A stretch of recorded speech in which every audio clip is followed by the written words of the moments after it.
The first time I noticed something was off was when Jessica came home with a bottle of champagne I couldn't afford on my teacher's salary. My wife of 12 years twirled around our kitchen, her blonde hair catching the light as she announced her second promotion in 6 months. I should have been thrilled. Instead, something cold settled in my stomach when she mentioned celebratory drinks with her boss, Martin. "Daniel, you worry too much," she laughed, setting 2 glasses on our kitchen counter. Her fingers, with the wedding ring I'd saved for 2 years to buy, tapped impatiently. "Martin just recognizes talent, that's all." Martin. Always Martin. The man's name had become a regular fixture in our home over the past year. Jessica's phone would light up with his messages at odd hours. Weekend emergency meetings had become routine. When I'd pick her up from these late nights, she'd slide into our car smelling of expensive cologne that wasn't mine. I forced a smile as we clinked glasses.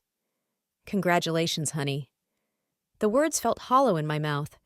Jessica's salary had nearly doubled overnight, while I was still grading papers until midnight.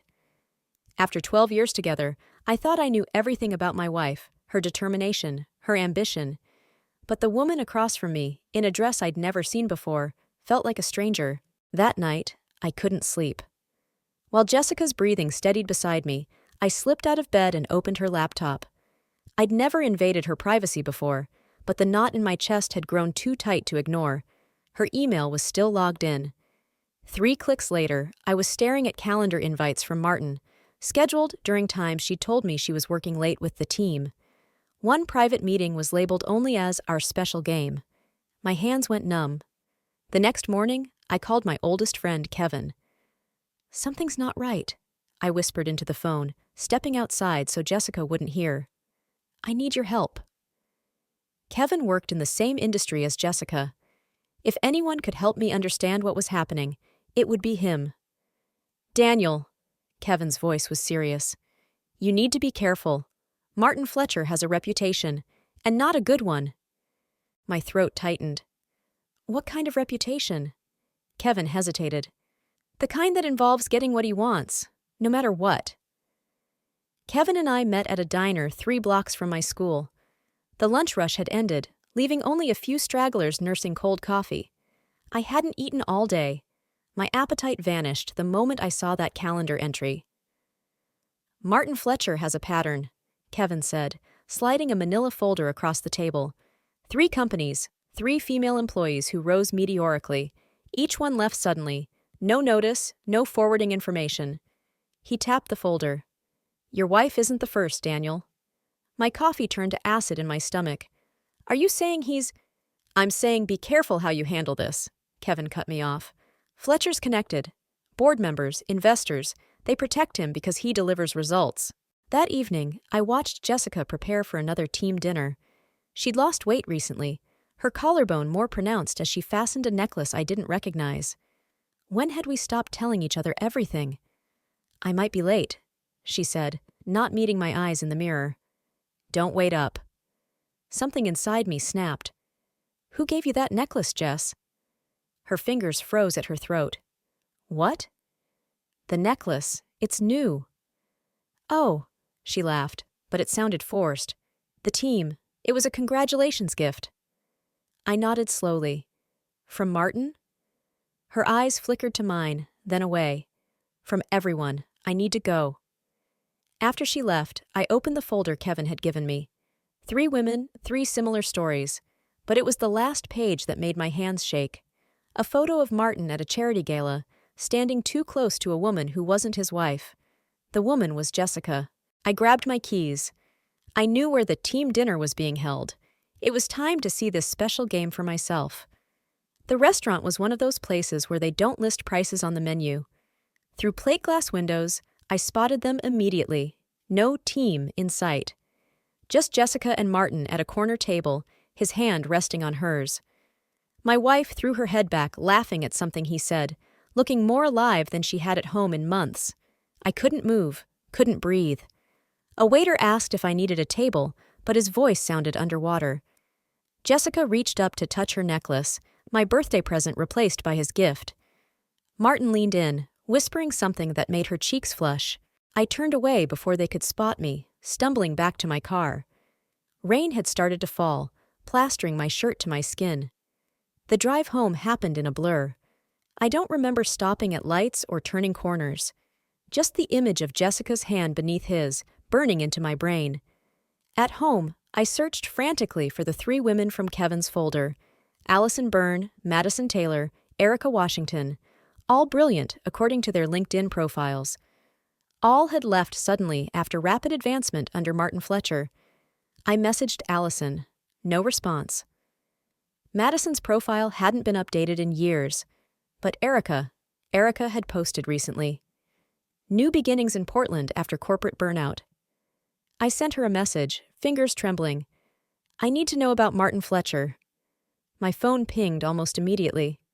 Who is this? When I explained, she called me. Her voice was tight with anxiety.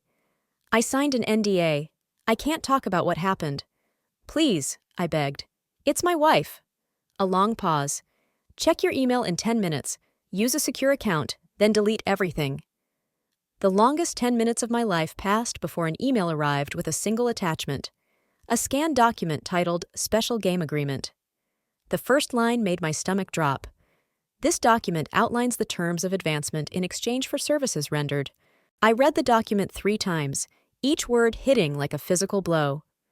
The special game was Martin's system, promotions, bonuses, and advancement in exchange for personal loyalty and discretion.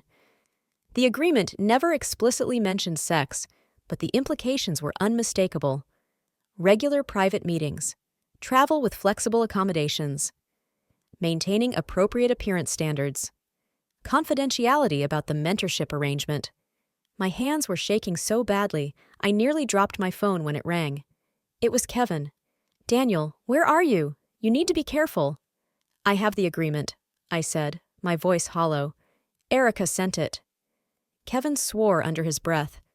Martin's lawyers are sharks. If they find out you have that, I need to know if Jessica signed it.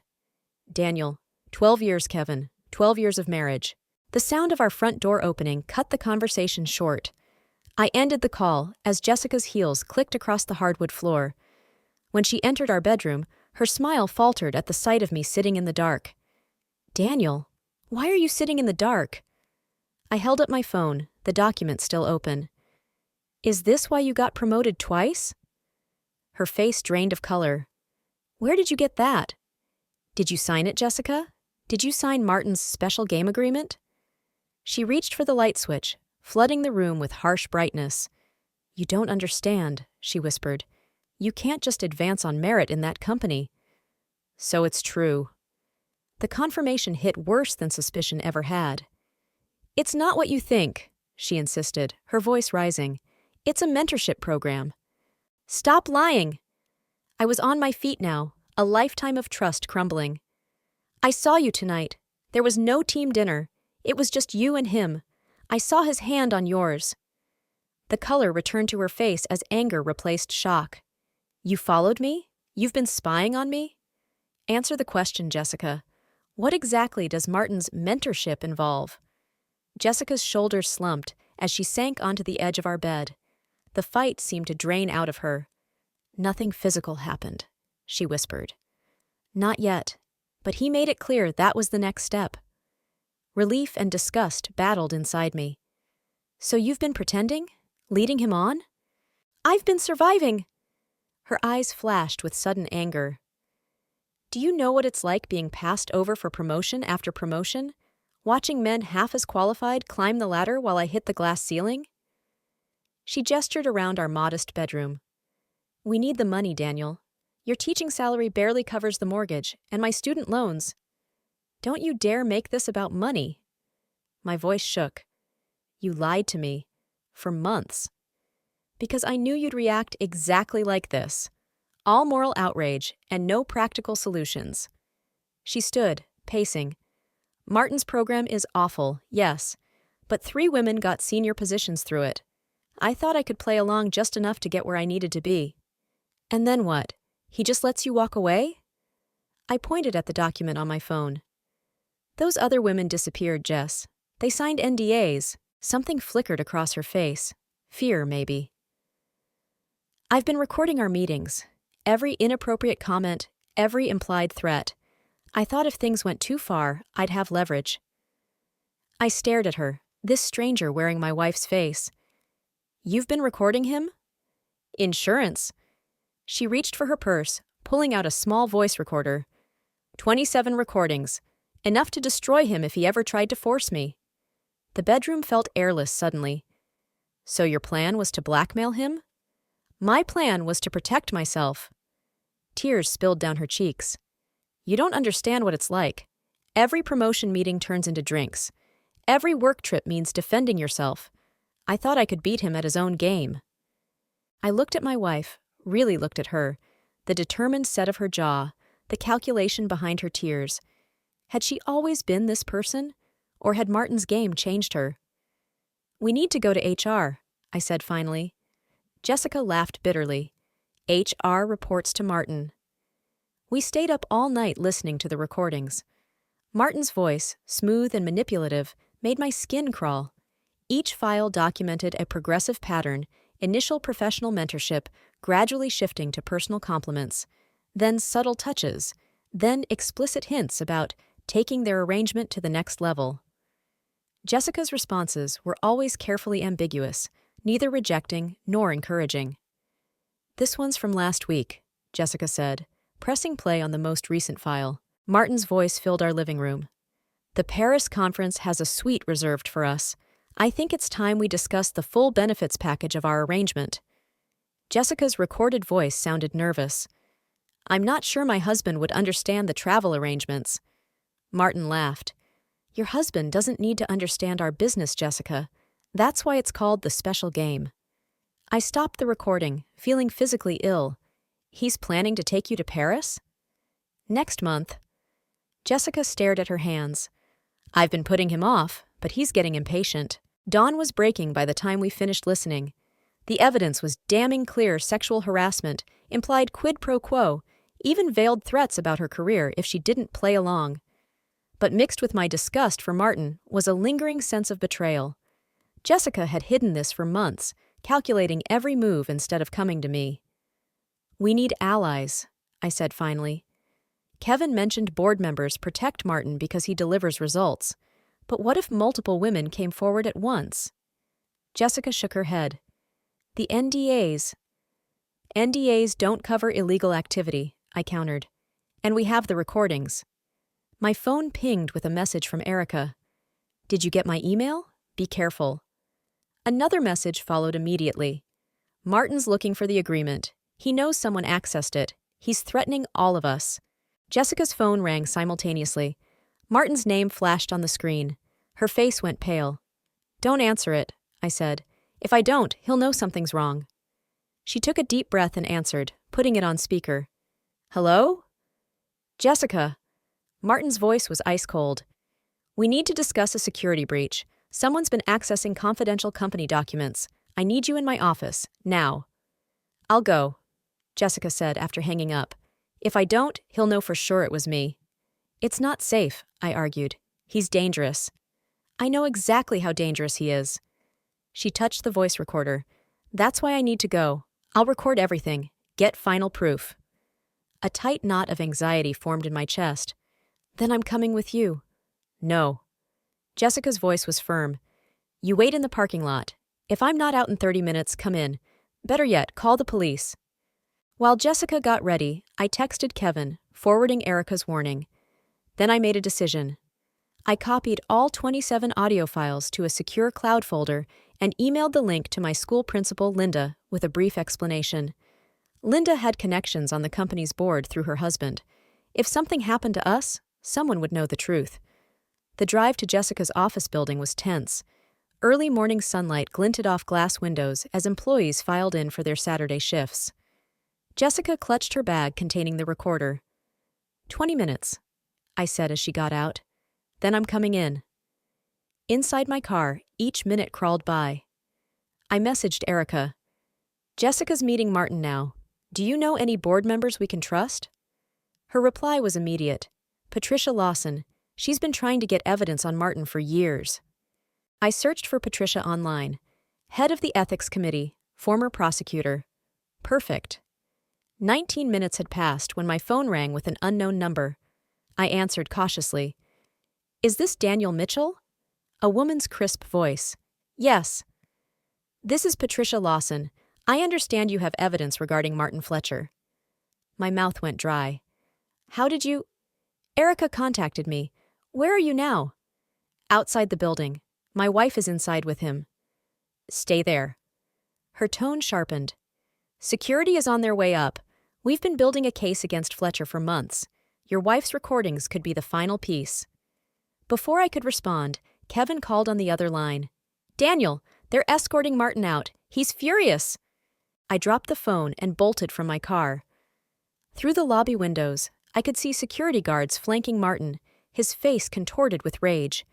Behind them stood Jessica, pale but composed, alongside a tall black woman I recognized from the company website as Patricia Lawson. As I rushed toward the doors, Martin spotted me. You, he snarled.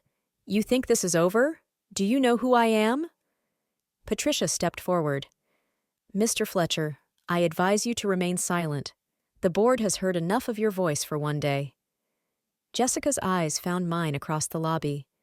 Something passed between us, relief, uncertainty, a question neither of us could yet answer. He knew about the agreement the moment Erica sent it. Jessica explained later at Patricia's office. The document has tracking software. He confronted me with printouts of the IP addresses. Patricia nodded. We've suspected similar tactics for years, but previous victims were too frightened to provide evidence. Your recordings changed everything. The office overlooked the city, the same skyline I'd gazed at for 12 years while grading papers. Now it felt like I was seeing it for the first time, a view from the other side of power. What happens now? I asked. The board has suspended Martin pending investigation, Patricia said. Given the evidence, it's likely he'll be terminated for cause. No golden parachute, no quiet resignation. Jessica's hands trembled slightly. And the other women? 3 have already come forward since this morning. Your bravery created a cascade effect, Mrs. Mitchell. But I sensed Jessica's unasked question. And her career? Patricia's expression softened. The promotions were real, Mrs. Mitchell. Martin may have had ulterior motives, but you earned those positions. Your performance reviews from other managers have been exemplary. A weight seemed to lift from Jessica's shoulders. Thank you. The ride home was silent. Kevin had texted that the story was already spreading through the company. By Monday, everyone would know. At our kitchen table, the same place where Jessica had opened that champagne bottle weeks ago, we finally talked, really talked. I should have told you from the beginning, Jessica admitted. I was ashamed. I thought I could handle it myself. I should have noticed something was wrong sooner, I countered. I was so caught up in my own insecurities about your success. Jessica reached for my hand across the table. I never betrayed our marriage, Daniel. Not physically. But emotionally? The question had been burning inside me. All those nights out, the champagne, the gifts. I played a role, she whispered. I laughed at his jokes. I dressed the way he liked. I let him think there might someday be more. Tears filled her eyes. I compromised myself. Not our vows, but maybe something just as important. I looked at her, really looked at her. Behind the makeup and professional clothes was the woman I'd married 12 years ago. Ambitious, yes. Determined. But also scared and trying to survive in a world that too often made women choose between dignity and success. Can we come back from this? She asked, voice breaking. I think we can, I said finally. But not overnight. And not alone. 3 weeks later, we sat in a therapist's office, the 7th session since Martin's removal. Dr. Winters, a specialist in relationship trauma, had been guiding us through the wreckage, not just of Martin's harassment, but of the secrets and silences that had grown between us over years. The grand jury indictment came through, I told Dr. Winters. Martin's facing criminal charges. 7 women testified. Jessica nodded, her hands clasped tightly in her lap. The company settled with 3 others already. Patricia's implementing a complete overhaul of reporting structures. The scandal had exploded across the business world. Martin Fletcher, once celebrated as a corporate wonderkind, was now the poster child for #MeToo reckonings. His wife had filed for divorce, his reputation in tatters. And the workplace? Dr. Winters asked Jessica. Different, Jessica said. Some people avoid me. They don't know what to say. Others treat me like some kind of hero. She sighed. I don't feel like either. And you've decided to stay? For now, Patricia offered me a position on the new ethics committee, using my experience to change things from the inside. There was determination in her voice I hadn't heard before. The pay cut is substantial, but... I reached for her hand. We'll manage. Dr. Winters watched us. And the trust between you? How are you rebuilding that? Jessica looked at me. In the week since Martin's removal, she'd stopped dyeing her hair blonde, let the subtle gray at her temples show through, stopped wearing the polished makeup that had been part of her corporate armor. Each small change felt like recovering a piece of the woman I'd married, or perhaps meeting a new version of her, stronger and more honest. We're talking now, I said, really talking, about everything. Daniel's teaching me to trust again, Jessica added quietly, to believe that I can be successful without compromising myself, that I don't have to handle everything alone. The clock on Dr. Winters' wall ticked toward the end of our session. Outside, rain streaked the windows, a spring downpour washing the city clean. What about you, Daniel? Dr. Winters asked. What has this experience taught you? I thought about the man I'd been before, comfortable in my routine, blind to Jessica's struggles, unable to see the pressures she faced daily. How easy it had been to judge her choices from the safety of my classroom. That supporting someone means seeing the world they actually live in, I said finally. Not the world you wish they lived in. 1 year later, I stood at the back of a hotel conference room, watching Jessica address hundreds of business leaders. The corporate world that had once protected Martin Fletcher was now hungry for change, or at least the appearance of it. The special game was never about individual predators, Jessica was saying. It was about systems that protected them, reporting structures that silenced victims, cultures that normalized harassment as the cost of advancement. In the front row sat Patricia Lawson, now the company's CEO after the board's house cleaning. Beside her, Erica Washington, who had returned from Portland to join the ethics initiative. Even Allison and Madison had emerged from the shadows, emboldened by the changes they'd helped create. Martin Fletcher had pled guilty to reduced charges, accepting a suspended sentence rather than risking trial. The plea deal required him to fund a substantial victims' compensation program and barred him from executive positions in publicly traded companies. His high-powered friends had scattered at the first hint of controversy, leaving him alone to face the consequences of a game he'd played for decades. Jessica finished her speech to thunderous applause. I watched her shake hands with attendees afterward, no longer performing the careful deference she'd once shown to men like Martin. She stood straighter now, her voice clearer, her boundaries firm. We'd decided against a personal lawsuit. Some debts can't be paid with money, Jessica had said. I'd rather change the system than punish one man. Later that night, in our hotel room with its view of unfamiliar stars, Jessica slipped off her heels and sat beside me on the balcony. Did I ever tell you why I married you? She asked suddenly. I smiled. My rugged good looks? My impressive collection of tweed jackets? Because you saw me, she said, her voice soft but sure. Not my ambition or my appearance, just me. I took her hand, the wedding ring catching moonlight. We'd replaced them 6 months ago, on our 13th anniversary, a recommitment ceremony with just the two of us on a beach at sunset. I lost sight of that for a while, I admitted. When the promotion started, when things changed. We both did. She leaned her head against my shoulder. But we found our way back. Her phone pinged with an email alert. She checked it briefly, then turned it face down. Patricia says 4 more companies have adopted our reporting framework. It's spreading. Beyond the balcony, the city glittered with possibilities and pitfalls. The world hadn't transformed overnight. Martin Fletcher still existed in corner offices. Women still faced impossible choices. But something had shifted. In the company, in our marriage, in Jessica herself. I used to think success meant never showing weakness, she said. Now I know it's about having the courage to be vulnerable with the right people. I wrapped my arm around her shoulders. No more special games? She smiled, a real smile that reached her eyes. No more games at all,